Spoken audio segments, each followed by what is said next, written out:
एक माणूस, दोन देश आणि एक क्रांती. गोष्ट दादाभाई नौरोजींची. नमस्कार मित्रांनो, द शुभबोल मध्ये तुमचं पुन्हा एकदा स्वागत आहे. आज मी तुम्हाला अशा एका व्यक्तीबद्दल सांगणार आहे ज्यांनी दोन देशांच्या इतिहासावर आपली छाप पाडली.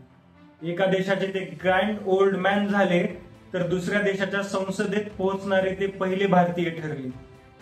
कोण होते ते? चला आज दादाभाई नौरोजींच्या जयंतीनिमित्त त्यांच्या आयुष्याचा एक असा अध्याय उलगडूया जो तुम्हाला नक्कीच प्रेरणा देईल.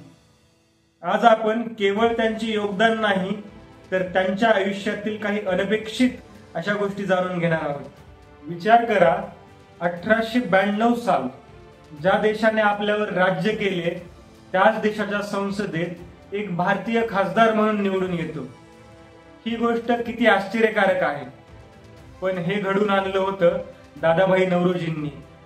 एका सामान्य मध्यमवर्गीय पारशी कुटुंबातील हा मुलगा जगातील सर्वात शक्तिशाली साम्राज्याच्या सर्वोच्च सभागृहात पोहोचला. पण हे इतकं सोपं नव्हतं. किती आश्चर्यकारक आहे. पण हे घडून आणलं होतं दादाभाई नौरोजींनी. एका सामान्य मध्यमवर्गीय पारशी कुटुंबातील हा मुलगा जगातील सर्वात शक्तिशाली साम्राज्याच्या सर्वोच्च सभागृहात पोहोचला. पण हे इतकं सोपं नव्हतं. मुंबईच्या एल्फिस्टन कॉलेजमध्ये त्यांनी गणिताचे प्राध्यापक म्हणून काम केले. पण केवळ शिकवण्यात ते रमले नाहीत. भारताची खरी परिस्थिती आणि ब्रिटिश सरकारची धोरणं त्यांना अस्वस्थ करत होती. म्हणूनच त्यांनी 1855 मध्ये प्रोफेसरची नोकरी सोडली आणि व्यापार करण्यासाठी थेट लंडन गाठलं. तिथे त्यांनी भारताची पहिली व्यापारी कंपनी सुरू केली.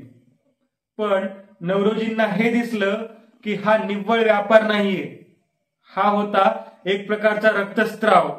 जेव्हा ते लंडन मध्ये होते तेव्हा त्यांनी एक गोष्ट पाहिली जी त्यांना आतून हलवून गेली.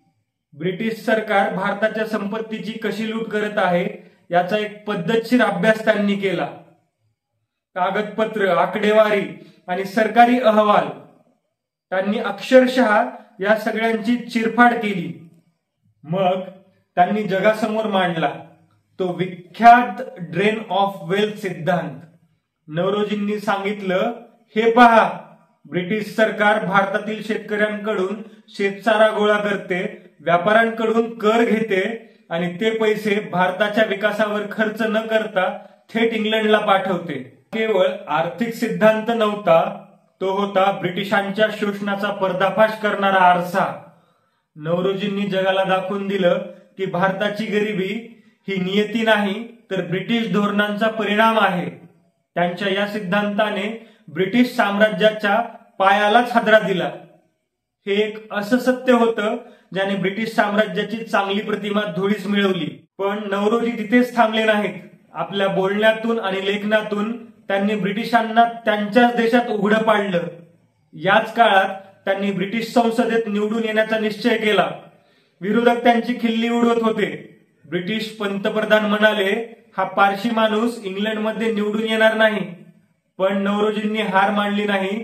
त्यांनी कठोर परिश्रम घेतले आणि 1892 मध्ये त्यांनी विजयाचा झेंडा रोवला.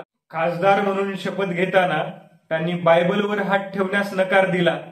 त्यांनी आपल्या पारशी धर्माच्या पवित्र ग्रंथावर हात ठेवून शपथ घेतली. हा केवळ त्यांचा व्यक्तिगत निर्णय नव्हता तर भारतीय संस्कृतीचा आणि स्वाभिमानाचा एक मोठा विजय होता.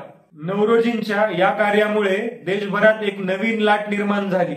महात्मा गांधी, बाळ गंगाधर टिळक यांसारख्या अनेक नेत्यांनी त्यांच्याकडून प्रेरणा घेतली. त्यांनी स्वराज्याची मागणी केली आणि भारतीय राष्ट्रीय काँग्रेसच्या स्थापनेतही त्यांनी महत्वपूर्ण भूमिका बजावली.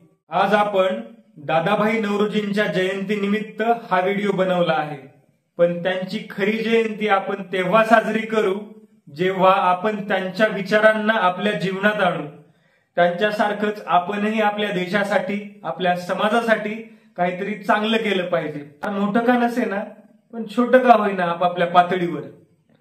मंडळी, तुम्हाला हा व्हिडिओ कसा वाटला हे कमेंट्स मध्ये नक्की सांगा. दादाभाई नौरोजींच्या कोणत्या गोष्टीने तुम्हाला सर्वात जास्त प्रेरणा दिली? तुमच्या मित्रांसोबत हा व्हिडिओ शेअर करा जेणेकरून त्यांनाही या महान व्यक्तीच्या कार्याबद्दल कळेल. आणि द शुभबोलला सबस्क्राईब करायला विसरू नका. नुकताच आपण 100 सबस्क्रायबरचा एक छोटा टप्पा पार केलेला आहे आणि लवकरात लवकर येणाऱ्या काळात आपण 1000 सबस्क्रायबरचा टप्पा पार करूया, जर तुमची साथ असेल तर.